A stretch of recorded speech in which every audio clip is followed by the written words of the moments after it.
যখনই জাকারিয়া মেহরাবের মধ্যে তার কাছে আসতেন কিছু খাবার দেখতে পেতেন। তিনি জিজ্ঞেস করলেন, এগুলো কোথায় পেলে তুমি? এই ফলগুলোর তো এখন উৎপাদন হয় না, এমনকি এগুলো এই সিজনেরও নয়। এগুলো শীতকালে হয় আর ওইগুলো গরমকালে জন্মে। তুমি এইসব ফল কোথায় পেলে? উত্তর দিতেন, ক্বালাত হুয়া মিন ইনদিল্লাহ, এগুলো আল্লাহর পক্ষ থেকে বিশেষভাবে এসেছে। এই ফলগুলো আমার নিকট আল্লাহর পক্ষ থেকে এসেছে। ভাবতে পারেন এমন একজনের কথা যার দোয়া এমনভাবে কবুল হয় যে আকাশ থেকে খাদ্য অবতীর্ণ হয় এই নারীর জন্য। তাই যখন ওই বোন আমাকে বলছিলেন তার দোয়া কবুল হয়ে যায়, আমি সাথে সাথে মরিয়ম সালামুন আলাইহার কথা মনে করলাম।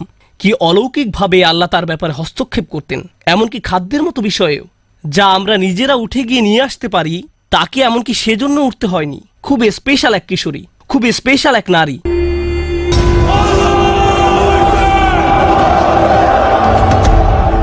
إذ قالت امرأة عمران ربي إني نذرت لك ما في بطني محررا فتقبل مني إنك أنت السميع العليم فلما وضعتها قالت ربي إني وضعتها أنثى والله أعلم بما وضعت وليس الذكر كالأنثى وإني سميتها مريم وإني أعيذها بك وذريتها من الشيطان الرجيم فتقبلها ربها بقبول حسن وأنبتها نباتا حسنا وكفلها زكريا كلما دخل عليها زكريا المحراب وجد عندها رزقا قال يا مريم أنى لك هذا قالت هو من عند الله إن الله يرزق من يشاء بغير حساب رب اشرح لي صدري ويسر لي أمري واحلل عقدة من لساني يفقه قولي واللهم ثبتنا عند الموت بلا إله إلا الله واللهم اجعلنا من الذين آمنوا وعملوا الصالحات وتواصوا بالحق وتواصوا بالصبر آمين يا رب العالمين ثم أما بعد। আজকের খুতবা কোরআনে বারবার উল্লেখ করা হয়েছে এমন বিশেষ একজনের জন্য নিবেদিত, আর তিনি হলেন মরিয়ম সালামুন আলাইহা। আমি তার জীবনের কিছু বিষয় নিয়ে আলোকপাত করতে চাই যা আল্লাহ আজ্জা ওয়া জাল্লা কোরআনে তুলে ধরেছেন। আজকের এই আলোচনাটি এই সপ্তাহে একজনের প্রশ্ন দ্বারা অনুপ্রাণিত। একজন আমার কাছে এসে বলল, বাল্যকাল থেকে আল্লাহ আজ্জা ওয়া জাল্লার সাথে তার গভীর সম্পর্ক ছিল। খুব অল্প বয়স থেকে সে আল্লাহর নিকট দোয়া করত, এমনকি কিশোরী বয়সেও তাহাজ্জুদ পড়ত। এমনকি কিশোরী বয়সেও যখনই সে আল্লাহর নিকট কিছু চাইতো আল্লাহ তাকে তা দিত। এই ব্যক্তির আসলে খুব কঠিন এক জীবন ছিল।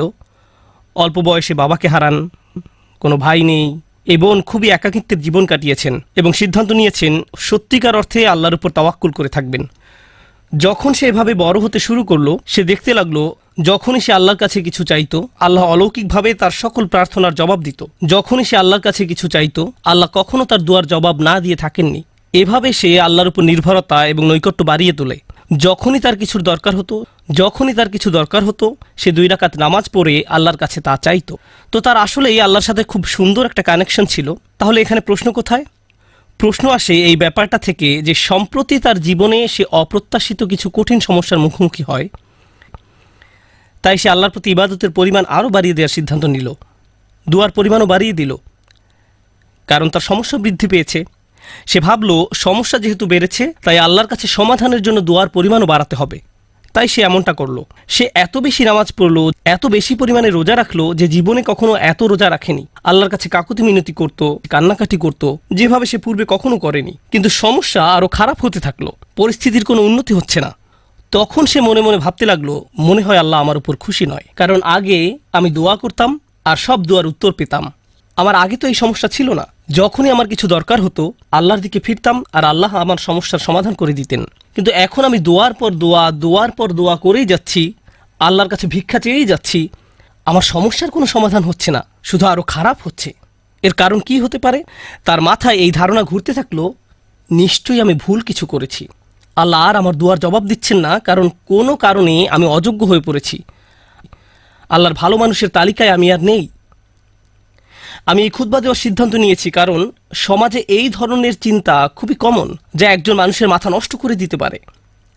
আমরা দোয়া করি আর আমরা আশা করতে থাকি আল্লাহ আজ্জা ওয়া জাল্লা আমাদের একটা উত্তর দিবেন, আল্লাহ আমাদের সমস্যা সমাধান করে দিবেন। মূলত 2 ধরনের দোয়া আছে আমাদের অধিকাংশের জন্য। আমি এমন দোয়া সম্পর্কে কথা বলছি যা আমরা নিজেদের জন্য করি। এক প্রকার দোয়া হলো আমরা আমাদের বর্তমান সমস্যা সমাধানের জন্য দোয়া করি। আমাদের সমস্যা আছে, কিছু পরিস্থিতিতে আটকা পড়ে গেছি, আমরা চাই আল্লাহ আমাদের আরও খারাপ কোনো সমস্যায় পড়ে যাওয়া থেকে রক্ষা করুন, আমাদের ভালো যা আছে তা যেন তিনি রক্ষা করেন ইত্যাদি। আর অবশ্যই আমরা আমাদের ভবিষ্যতের জন্য দোয়া করি, আমরা নিজেদের জন্য দোয়া করি, সন্তানদের জন্য দোয়া করি, এখন সবকিছু ভালো আছে, ইয়া আল্লাহ এভাবেই যেন থাকে। এই ধরনের দোয়াগুলো আমরা নিজেদের জন্য করে থাকি।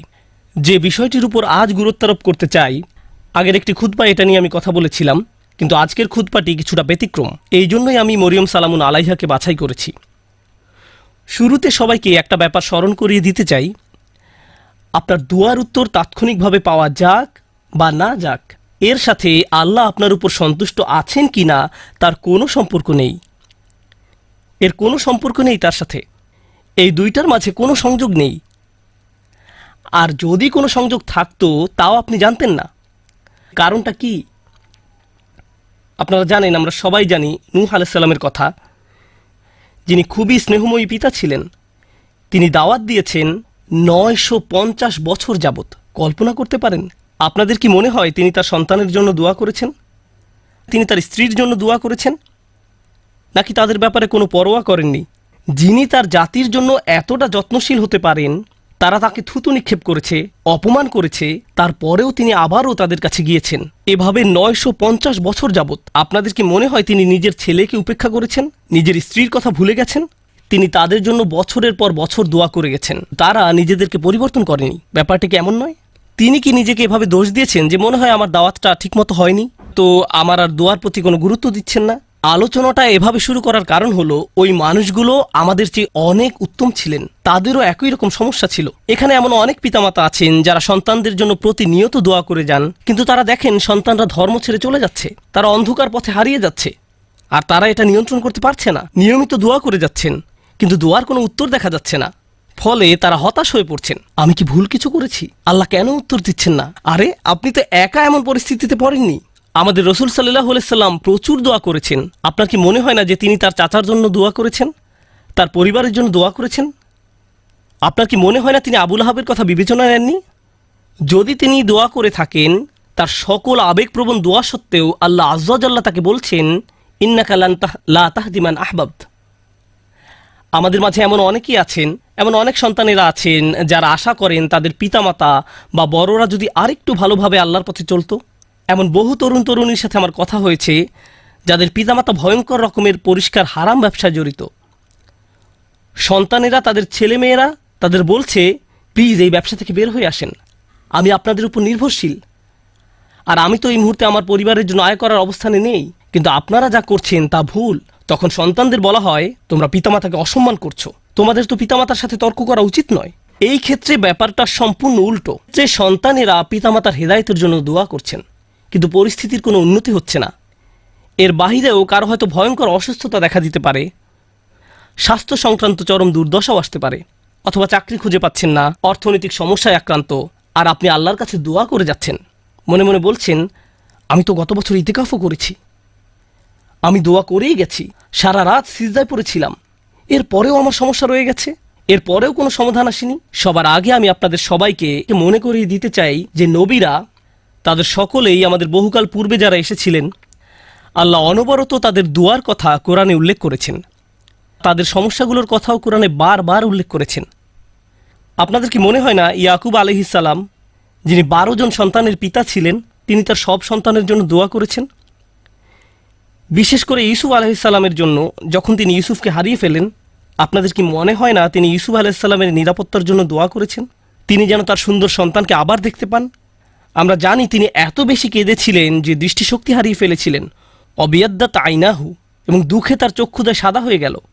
তার এত বছরের দোয়ার কোনো উত্তর পাওয়া গেল না, কিন্তু পরিশেষে উত্তর পাওয়া গেল। আপনাদের কি মনে হয় না যখন মূসা আলাইহিস সালামের মা নিজ ছেলেকে পানিতে ভাসিয়ে দেন, আর দেখতে পাচ্ছেন যে স্রোতের টানে বাক্সটি হারিয়ে যাচ্ছে, বাক্সটি যে কোনো সময় উল্টে যেতে পারে, আর কিভাবে জানেন যে বাক্সটি ওয়াটারপ্রুফ, পানি প্রবেশ করবে না? কিভাবে জানবেন যে এটি পাথরে আঘাত পেয়ে ভেঙে যাবে না? আপনি নদীতে ফেলে দিচ্ছেন একটি বাচ্চাকে, নদীতে। আপনাদের কি মনে হয় না যে মূসার মা আল্লাহর কাছে দোয়া করেছেন? এই দুই দোয়ার ক্ষেত্রে পার্থক্যটা লক্ষ্য করুন। মূসা আলাইহিস সালামের মায়ের ক্ষেত্রে তিনি আল্লাহর কাছে দোয়া করেন, তিনি তার ছেলের সাথে আবার একত্রিত হন ঠিক কয়েক ঘন্টা পর। বাচ্চার পরবর্তী খাওয়ার সময় হওয়ার মধ্যেই সে আবার তার মায়ের দেখা পায়। আর অন্যদিকে ইউসুফ আলাইসাল্লামের ক্ষেত্রে তিনি তার পিতার নিকট থেকে বিচ্ছিন্ন হয়ে পড়েন, কিন্তু বহু বছর যাবৎ তিনি তার পিতার দেখা পাননি। অনেক অনেক বছর যাবৎ আমরা জীবনে সমস্যার মুখোমুখি হব, আর আল্লাহর কাছে দোয়া করার সাথে সাথেই আমাদের সমস্যার সমাধান হয়ে যাবে না। দোয়ার বাস্তবতা বোঝার চেষ্টা করুন। দোয়ার উদ্দেশ্য কি? আমরা প্রায় দোয়াকে তলাবের সাথে গুলিয়ে ফেলি। আরবিতে তলাব মানে কোনো কিছু তালাশ করা, কোনো কিছু দাবি করা, আর দোয়ার আক্ষরিক অর্থ হলো ডাকা। এটাই এর অর্থ। দাওতুকুম মানে আমি তোমাকে ডেকেছি, আমন্ত্রণ জানিয়েছি, এটা হলো দোয়া। আমরা যখন আল্লাহর কাছে দোয়া করি, মাঝে মাঝে আমরা ওই দোয়ার মাধ্যমে আল্লাহর কাছে দাবি জানাচ্ছি, এটা সত্য, আমরা অনুরোধ জানাচ্ছি। কিন্তু আমাদেরকে এই ব্যাপারটা ভুলে গেলে চলবে না যে দিন শেষে আমাদের সব অনুরোধ সেগুলো হলো আল্লাহর একজন বিনম্র দাস আল্লাহর দিকে ফিরে নিজের সমস্যার সমাধান ভিক্ষা চাচ্ছে। কি সেগুলো? আপনার সমস্যার সমাধান হওয়ার চেয়েও আপনি যে আল্লাহর সাথে যোগাযোগ করছেন, এটাই এখানে সবচেয়ে মূল্যবান বিষয়। এটাই দিন শেষে মূল লক্ষ্য। আপনি যে আল্লাহর সাথে কথাবার্তা যুক্ত হয়েছেন, এটাই দিন শেষে মূল লক্ষ্য। আল্লাহ আপনার সমস্যা তাৎক্ষণিকভাবে সমাধান করে দেবেন কিনা সেটা ভিন্ন বিষয়। আমি এ সম্পর্কে সংক্ষেপে কিছু কথা শেয়ার করতে চাই, পরে মরিয়ম সালামুন আলাইহা নিয়ে কথা বলবো। কখনো কখনো আপনি এমন কিছু সমস্যার মুখোমুখি হন যে মনের মাঝে প্রশ্ন আসে, আমাকে কেন এই সমস্যার মোকাবেলা করতে হবে? আপনাদেরকে একটা কথা জিজ্ঞেস করি। ইউসুফ আলাইসাল্লাম তো 8-9 বছরের এক বালক ছিলেন মাত্র। শিশু মানেই তো নিষ্পাপ। একজন শিশু এমন কি করতে পারে যার জন্য সে কিডন্যাপ হতে পারে? একজন শিশু এমন কি অন্যায় করতে পারে যার কারণে সে কুয়ার মধ্যে নিক্ষিপ্ত হবে? একজন শিশু কি করতে পারে যার কারণে সে দাস হিসেবে বিকৃত হবে ভিন্ন একটি দেশে? আর তিনি প্রাপ্তবয়স্ক হওয়ার পর কি অন্যায় করেছেন যার কারণে তাকে কারাগারে নিক্ষিপ্ত হতে হবে মিথ্যা একটা অভিযোগে?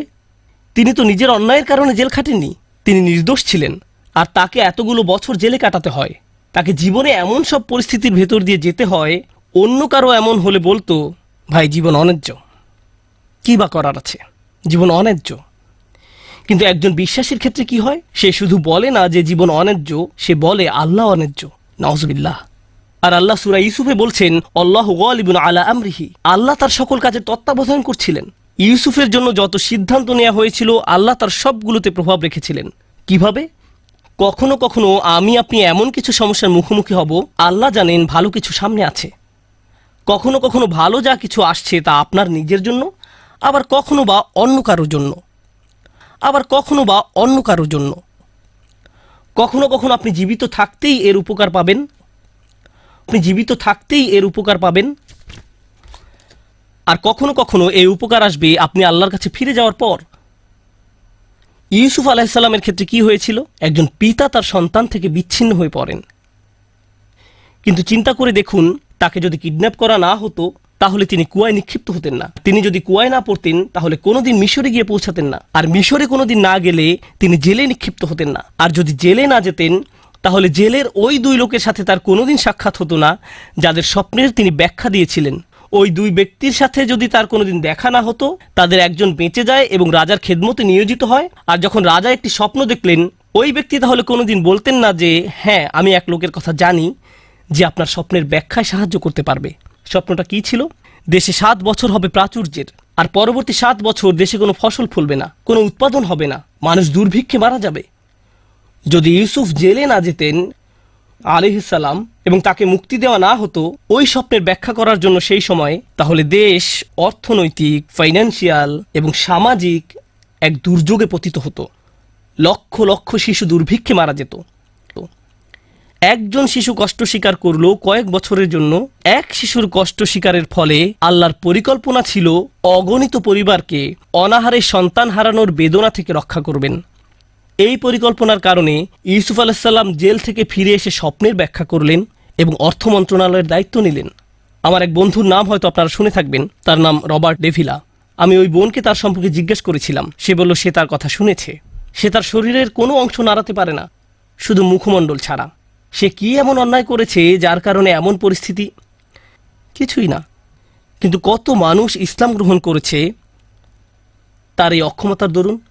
কত শত মানুষ এই ঘটনার কথা শুনে আল্লাহর পথে ফিরে এসেছে। কত শত মানুষ আল্লাহর প্রতি অকৃতজ্ঞ ছিল, যদিও তারা মুসলিম ছিল কিন্তু নামে মাত্র মুসলিম ছিল, এবং সিদ্ধান্ত নিল যে আল্লাহর কাছে আত্মসমর্পণ করবে, কারণ ওই মানুষটি একটি বিছানায় শুয়ে আছে। তার কষ্ট, দুর্ভোগ লক্ষ লক্ষ মানুষের জন্য হেদায়েতের কারণে পরিণত হলো। বুঝতে পারছেন? কখনো কখনো আমি আপনি কষ্টকর অবস্থায় পতিত হই, যা আসলে খুবই সামান্য, এমন অসংখ্য কল্যাণ আর এমন অসংখ্য উপকারের জন্য, যা হয় এখন আমার কাছে আসবে, নতুবা আল্লাহর কাছে ফেরত যাওয়ার পর আমি এর উপকার ভোগ করব। সুতরাং আমাদের দোয়া কোনো কিছু অর্ডার করার মতো নয়। যখন ওই বোন আমাকে তার সমস্যার কথা বলছিল, সাথে সাথে আমার মরিয়ম সালামুন আলাইহার কথা মনে পড়ল। কারণ মরিয়ম সালামুন আলাইহার ক্ষেত্রে এমনকি ছোট বয়সেও তার জন্ম আশ্চর্যজনক।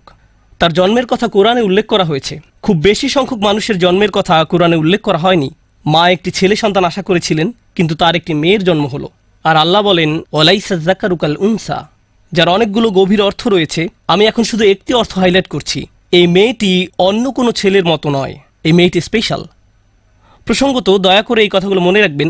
পরের বার আপনাদের কেউ যদি সন্তান সম্ভবা হয়ে থাকেন, আপনি আশা করছেন, আপনার মা আশা করছে, আপনার চাচাতো খালাতো ভাই বোনেরা আশা করছে একটি ছেলে শিশুর জন্ম হবে, কিন্তু একটি মেয়ের জন্ম হলো, তখন মনে রাখবেন আল্লাহ মরিয়ম সালামুন আলাইহার জন্মের মতো কারো জন্মের কথা এভাবে হাইলাইট করেননি। মেয়ে সন্তান পাওয়া সম্মানের, মেয়ে সন্তান পাওয়া আল্লাহর একটি উপহার। মেয়ের জন্ম হলে অসন্তুষ্ট হওয়া আসলে মুশরিকদের বৈশিষ্ট্য।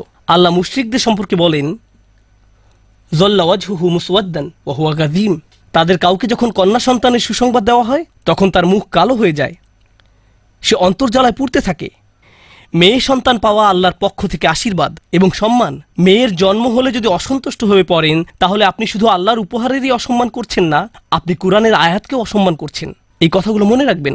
এই শিশুর জন্ম হলো, তাকে আসলে বিশেষ একটি জায়গা দেওয়া হলো। তখনকার সময়ের কেন্দ্রীয় মসজিদে জাকারিয়া আলাইহিসসালাম তার দেখাশোনা করতেন। আর যখনই তিনি তার খোঁজ খবর নেওয়ার জন্য আসতেন, কারণ মরিয়ম আলাইহিসসালাম আল্লাহর ঘরে থেকে আল্লাহর ইবাদতে নিজেকে উৎসর্গ করলেন। কুল্লামা দাখালা আলাইহা জাকারিয়াল মেহরাব ওয়াজাদা ইনদাহা রিজকান, যখনই জাকারিয়া মেহরাবের মধ্যে তার কাছে আসতেন, কিছু খাবার দেখতে পেতেন। তিনি জিজ্ঞেস করলেন, এগুলো কোথায় পেলে তুমি? এই ফলগুলোর তো এখন উৎপাদন হয় না, এমনকি এগুলো এই সিজনেরও নয়। এগুলো শীতকালে হয় আর ওইগুলো গরমকালে জন্মে। তুমি এইসব ফল কোথায় পেলে? উত্তর দিতেন, ক্বালাত হুয়া মিন ইনদিল্লাহ, এগুলো আল্লাহর পক্ষ থেকে বিশেষভাবে এসেছে। এই ফলগুলো আমার নিকট আল্লাহর পক্ষ থেকে এসেছে। ভাবতে পারেন এমন একজনের কথা, যার দোয়া এমনভাবে কবুল হয় যে আকাশ থেকে খাদ্য অবতীর্ণ হয় এই নারীর জন্য। তাই যখন ওই বোন আমাকে বলছিলেন তার দোয়া কবুল হয়ে যায়, আমি সাথে সাথে মরিয়ম সালামুন আলাইহার কথা মনে করলাম। কি অলৌকিকভাবে আল্লাহ তার ব্যাপারে হস্তক্ষেপ করতেন, এমনকি খাদ্যের মতো বিষয়েও, যা আমরা নিজেরা উঠে গিয়ে নিয়ে আসতে পারি, তাকে এমনকি সেজন্য উঠতে হয়নি। খুব স্পেশাল এক কিশোরী, খুব স্পেশাল এক নারী। এখন এই নারী সম্পর্কে যে ব্যাপারটি আজকে গুরুত্ব দিয়ে তুলে ধরতে চাই, তা হলো, একদিন তার নিকট এক ফেরেশতার আগমন ঘটল। ফেরেশতা বলল সে একটি বাচ্চার মা হতে যাচ্ছে। তার মাথায় প্রথমে আসলো, আমি তো বিবাহিতা নই, আমি মা হব বলে তুমি কি বোঝাতে চাচ্ছ? লাম ইয়ামসাসনি বাশার, আমাকে তো কোনো পুরুষ স্পর্শ করেনি। আমার বাচ্চা হবে বলে তুমি কি বোঝাতে চাচ্ছ? কাযালিকি ক্বালা রব্বুক, আমি দুঃখিত, আমরা এসেছি শুধু সংবাদ জানাতে। এটা হবে কি হবে না সেই ব্যাপারে পরামর্শ করতে নয়। সেই সিদ্ধান্ত ইতিমধ্যে নেওয়া হয়ে গেছে, তুমি একটি বাচ্চার মা হতে যাচ্ছ। এখন তিনি পুরোপুরি আতঙ্কিত, আমি কি করব? তিনি আল্লাহর কাছে ফিরে আশা করতে পারতেন এমনটি যেন না হয়, কিন্তু এটা তো ঘটবেই। আমি আপনাদের জন্য পরের কিছু ঘটনা এখন বর্ণনা করছি, যেন উপলব্ধি করতে পারেন এই নারী কেমন এক কঠিন পরীক্ষায় পড়েছিল। বাচ্চার জন্মের পর তিনি তার নিজ শহরে ফিরে আসলেন। সমাজের সবাই তাকে দেখত দুনিয়া ত্যাগী, আল্লাহওয়ালা নারী হিসেবে। এমন নারী যে আল্লাহর ইবাদতে সবসময় নিয়োজিত থাকে। এমন নারী যাকে তাদের নবী জাকারিয়া আলাইহিস সালাম সমর্থন জানিয়েছিলেন। এমন নারী যিনি জাকারিয়া আলাইহিস সালামের তত্ত্বাবধানে বড় হয়ে ওঠেন। মসজিদের আশেপাশের সবাই সেখানে দাঁড়িয়ে আছেন, আর তিনি একটি বাচ্চা কোলে করে এগিয়ে আসছেন। সবাই তখন একসাথে তাকে অপমানিত করতে শুরু করল। কিভাবে তুমি এমন কাজ করতে পারলে? নিজের কি সর্বনাশ তুমি করে ফেলেছ? পর্দার অপর পাশে আজকের জুমার নামাজে অনেক মহিলা উপস্থিত আছেন। আপনারা জানেন, কোনো মুসলিম নারী এমন অবস্থার কথা কল্পনাও করতে পারেন না, যেখানে তিনি একটি বাচ্চা কোলে নিয়ে দাঁড়িয়ে আছেন, আর মানুষ বলছে এই বাচ্চা বৈধ নয়। তার পক্ষে এমন ধরনের অপমানের কথা কল্পনায়ও আনা সম্ভব নয়। আর আমাদের পুরুষদেরকেও এই ধরনের অভিযোগের কথা কল্পনা করতে পারবো না। আমাদের বোনদের জন্য, আমাদের মায়ের জন্য, আমাদের মেয়ের জন্য, এটা আমাদের চিন্তার বাহিরে। একজন মুসলিমের জন্য আমাদের মান মর্যাদা আমাদের জীবনের চেয়েও মূল্যবান। আত্মমর্যাদার যে চেতনা আল্লাহ আমাদের দান করেছেন তা আমাদের কাছে আমাদের জীবনের চেয়েও বেশি মূল্যবান। আর তিনি জানতেন তিনি যখন নিজের এলাকায় ফেরত যাবেন তখন লোকজন এমন কথাই বলবে। তার পেছনে বলা বলি করলে এক কথা, কিন্তু তারা লোক সম্মুখে তার মুখের উপর বলছে, একেবারে সরাসরি তাকে বলছে তিনি কিভাবে এই সমস্যার মোকাবেলা করলেন। কারণ যত দুয়াই তিনি করেন না কেন, আল্লাহর সিদ্ধান্তে কোনো পরিবর্তন হবে না। আল্লাহ সিদ্ধান্ত নিয়েছেন তাকে এই পরীক্ষার সম্মুখীন হতে হবে, তাকে সমাজের সামনে এভাবে দাঁড়াতে হবে। তখন তিনি কি করলেন? যখন প্রসব বেদনা শুরু হলো তিনি বলে উঠলেন, ইয়া লাইতানি মিত্তু ক্বাবলা হাযা। তিনি বলে উঠলেন, হায় আমি যদি কোনো রূপে এর পূর্বে মরে যেতাম। আশা করছি সন্তান প্রসবকালে মারা যাব, কারণ সামনে যে অপমান সইতে হবে তার থেকে মৃত্যুর মাধ্যমে সহজে অব্যাহতি পাওয়া যাবে। কুরআনের অন্য কোথাও কারো মৃত্যু কামনা করার কথা উল্লেখ নেই, শুধু এই জায়গায়। একবার চিন্তা করে দেখুন কেন তিনি মৃত্যু কামনা করছেন। আল্লাহ আজ্জা জাল্লা স্বীকার করছেন যে কখনো কখনো মানুষ এমন কঠিন মানসিক আঘাতে জর্জরিত হবে যে মৃত্যু কামনা করে বসবে। এমন পরিস্থিতিতেও মানুষ পড়বে। ঠিক এমনই এক চরম পরিস্থিতিতে তিনি পড়ে গেলেন, আর আল্লাহ এটা স্বীকার করলেন, ইয়া লাইতানি মিত্তু ক্বাবলা হাযা। আমি এটা পড়ার পর প্রচণ্ড ধাক্কা খেলাম। কিভাবে তিনি এমন কথা বলতে পারলেন? জানেন তো আমাদের রাসূলুল্লাহ সাল্লাল্লাহু আলাইহি সাল্লাম বলেছেন, লা ইয়াতামান্না ইয়ান্না আহাদুকুমুল মাউতা। তোমাদের কেউ যেন মৃত্যুর আকাঙ্ক্ষা না করে, তোমাদের মৃত্যু কামনা করা উচিত নয়। কেউ কখনো সহজে মৃত্যু কামনা করে না, কিন্তু তিনি এখানে মৃত্যু কামনা করছেন কেন? এটা অত্যন্ত কঠিন এক পরিস্থিতি, মারাত্মক এক অবস্থা। তো তিনি যে অপমানের সম্মুখীন হতে যাচ্ছেন তা মৃত্যুর চেয়েও খারাপ। তাই তিনি বললেন, ইয়া লাইতানি মিত্তু ক্বাবলা হাযা। এই কথা কোরআনে উল্লেখ করার কারণ আছে। দুনিয়ার এই জীবনে মানুষ অপমানজনক পরিস্থিতিতে পড়বে, থেকে মুক্তির কোনো উপায় চোখে পড়বে না। অনেককে তাদের পরিবারের সম্মুখীন হতে হবে, মিথ্যা অপবাদের সম্মুখীন হবে, অতীতের কোনো ভুলের মোকাবেলা করতে হবে। কে জানে তাদের এমন ধরনের মানসিক আঘাতের মোকাবেলা করতে হবে। তখন তারা মরিয়ম সালামুন আলাইহার উদাহরণে সান্ত্বনা খুঁজে পাবেন। কিন্তু তিনি এখানেই থেমে যাননি। তিনি বললেন, ওয়াকুন্তু নাসিয়াম মানসিয়া।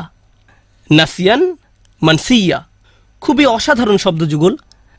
তারা বলে ফাল ও ফিল, এবং এই দুইটি ওজন। তারা নিসিও বলে।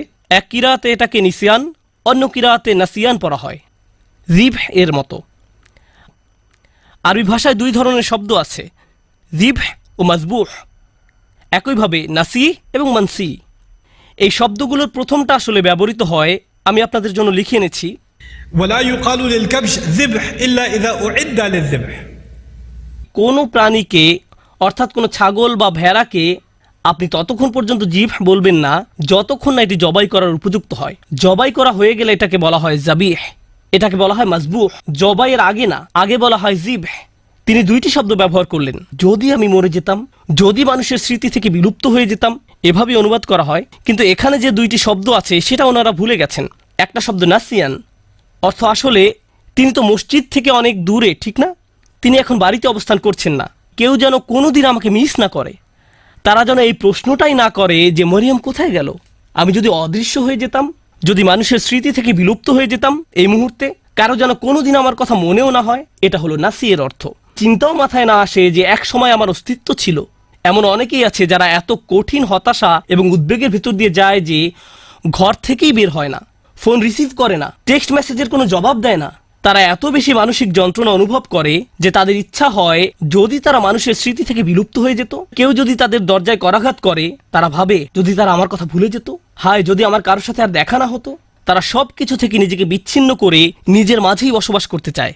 এর নাম হলো নাসিয়ান। তিনি ইতোমধ্যে আশা করছেন যেন তার মৃত্যু হয়, কেউ যেন তার খোঁজ করতেও না আসে। পরবর্তীতে অনেক বছর পার হয়ে গেলে কেউ যদি না জানে তার কি হয়েছে, মানসিয়ান, ভবিষ্যতেও তার কোনো উল্লেখ কোথাও যেন না থাকে। আমি আশা করছি কেউ যেন এই মুহূর্তে আমার কথা মনে না করে, এবং আমি ভবিষ্যতেও যেন সবার স্মৃতি থেকে সম্পূর্ণ অদৃশ্য হয়ে যাই। আমি এই মহান নারীর পরীক্ষার উপর গুরুত্ব আরোপ করতে চেয়েছি, কারণ ইনি এমন একজন নারী যার দোয়া সাথে সাথেই কবুল হয়ে যেত। তাকে এমনকি খাদ্যও চাইতে হয়নি, তার জন্য ফল ফলাদি এসে উপস্থিত হতো। আর আল্লাহ তাকে এমন পরিস্থিতিতে ফেললেন, আল্লাহ তাকে এমন পরীক্ষায় ফেললেন এই জন্য না যে আল্লাহ তাকে ঘৃণা করেন, এই জন্য না যে আল্লাহ তার কথা ভুলে গেছেন, এই জন্য না যে আল্লাহ তাকে অপমানিত করতে চান। শেষে দেখা যায় যে এই সমস্ত কিছুর মাধ্যমে আল্লাহ আসলে তাকে সম্মানিত করলেন। আল্লাহ তাকে সম্মানিত করতে চান। কোন অপমানের ভয় তিনি করছিলেন? তার অপমানের ভয় ছিল মানুষ বলবে তুমি বিয়ে ছাড়াই এই সন্তানের মা হয়েছ, তোমার এটা হারাম ছেলে। মানুষ এটাই বলবে। আর জানেন তো বাচ্চার নাম কি ছিল? তার নাম ছিল ঈসা। কোরআনে কোন নবীর নামের সাথে তার পিতা বা মাতার নাম উল্লেখ করা হয়নি। শুধু ঈসা আলাইহিসসালাম, ঈসা ইবনে মারিয়াম বারবার উল্লেখ করা হয়েছে। ঈসা মরিয়মের ছেলে। কোরআনে কোথাও কি আছে মুহাম্মদ আব্দুল্লাহর ছেলে? কোথাও কি পান ইয়াকুব ইসহাকের ছেলে, ইসহাক ইব্রাহিমের ছেলে, ইউসুফ ইয়াকুবের ছেলে? পেয়েছেন কখনো? না। অনেকবার আল্লাহ এই রসুলকে যখনই সম্মানিত করেছেন, সাথে সাথে তার মাকেও সম্মানিত করেছেন। প্রসঙ্গত বিষয়টা গুরুত্বপূর্ণ। আরবরা যখন ইবনে বলে বা এমনকি সেমেটিক মানুষরা যখন ইবন বলে, ঠিক পরেই তারা পিতার নাম উল্লেখ করে। তারা পিতার নাম বলে। আপনার নামের শেষাংশ আসে পিতার কাছ থেকে। আল্লাহ এই সাধারণ নিয়মের বাহিরে গিয়ে মানুষকে মনে করিয়ে দিয়েছেন যে তার কোনো পিতা নেই, আর আমি সাধারণ নিয়মের বাহিরে গিয়ে এই মাকে সম্মান দেখাবো। ঈসা ইবনে মারিয়াম। প্রতিবার আল্লাহ এই অপমানের কথা উল্লেখ করেছেন অন্য কারণে। আর এই বিষয়টা বলেই আমি আমার খুতবার সমাপ্তি টানছি। কখনো কখনো আপনার কষ্ট অন্য মানুষের মুক্তির কারণে পরিণত হবে। আপনি সমস্যায় পড়েছেন কারণ এটা আপনার থেকেও বড় কোনো উদ্দেশ্য সাধন করবে। তখন তাদের জন্য সাদাকায়ে জারিয়ায় পরিণত হবেন। আপনার কারণে তারা ভালো কিছু অর্জন করবে। মারিয়াম সালামুন আলাইহার এই কষ্ট থেকে প্রতিবার যখন কোনো নারী অপমানিত হয়, প্রতিবার যখন কোনো নারী অপবাদের শিকার হবে, প্রতিবার যখন কোনো নারী কামনা করবে যদি সে মরে যেত পরিস্থিতির মুখোমুখি হওয়ার চেয়ে, তখন সে মরিয়ম সালামুন আলাইহার কষ্টের মাঝে নিজের সান্ত্বনা খুঁজে পাবেন। আর যখনই কোনো নারী সান্ত্বনা খুঁজে পাবে, মরিয়ম সালামুন আলাইহার মর্যাদা এতে আবারও বেড়ে যাবে। সুবহানাল্লাহ। আমাদের দোয়ার মাধ্যমে আমরা আল্লাহর সাথে সংযোগ স্থাপন করি। আমাদের দোয়া এমন কিছু নয় যার মাধ্যমে এই দুনিয়া জান্নাতে পরিণত হবে। পৃথিবীর এই জীবনে পরীক্ষা থাকবেই। আমাদের চেয়ে বহুগুণে উত্তম মানুষদের জীবনে সমস্যা ছিল, আর এটা ঠিক আছে। লাকাদ খলাকনাল ইনসানা ফি কাবাদ। আমি মানুষকে সৃষ্টি করেছি অত্যন্ত কষ্ট ও শ্রমের মাঝে। কষ্ট ক্লেশ জীবনেরই অংশ। দুয়ার উদ্দেশ্য হলো আমাকে আপনাকে এই কষ্টগুলো মোকাবেলায় সাহায্য করা। আর কখনো ভুলে যাবেন না যে আল্লাহ আমাদের সাথে আছেন। আল্লাহ আজ্জা ওয়া জাল্লা আমাদের সেসব মানুষদের অন্তর্ভুক্ত হওয়া থেকে রক্ষা করুন যারা ঈমান হারিয়ে ফেলে। আল্লাহ আজ্জা ওয়া জাল্লা আমাদের মর্যাদা দান করুন এবং আমাদের এই কথা স্মরণে রাখতে সাহায্য করুন যে মানুষ আপনাকে অপমানিত করতে চাইবে যেভাবে তারা মরিয়ম সালামুন আলাইহাকে অপমান করেছিল। লোকে আপনার সম্পর্কে কি মনে করে আর আল্লাহ আপনার সম্পর্কে কি মনে করেন, এর মাঝে বিশাল পার্থক্য আছে। কারণ আপনি যদি লোকের কথা মানেন তাহলে মরিয়ম ছিলেন সমাজের সবচেয়ে অপমানিত, আর যদি আল্লাহর কথা মানেন তাহলে তিনি ছিলেন মানব ইতিহাসের সবচেয়ে মর্যাদাবান নারীদের একজন। তাই আমরা আল্লাহর কথা মানব। ওয়ালাকাদ কাররামনা বানি আদম। আর আমি তো আদম সন্তানদের সম্মানিত করেছি। আল্লাহ আজ্জা ওয়া জাল্লা আমাদেরকে তার নিকট সম্মানিত মানুষে পরিণত করুন মানুষের নিকট সম্মানিত করার পূর্বে। বারাকাল্লাহু লি ওয়া লাকুম ফিল কুরআনিল হাকিম ওয়া নাফা'আনি ওয়া ইয়্যাকুম বিল আয়াতি ওয়া যিকরিল হাকিম।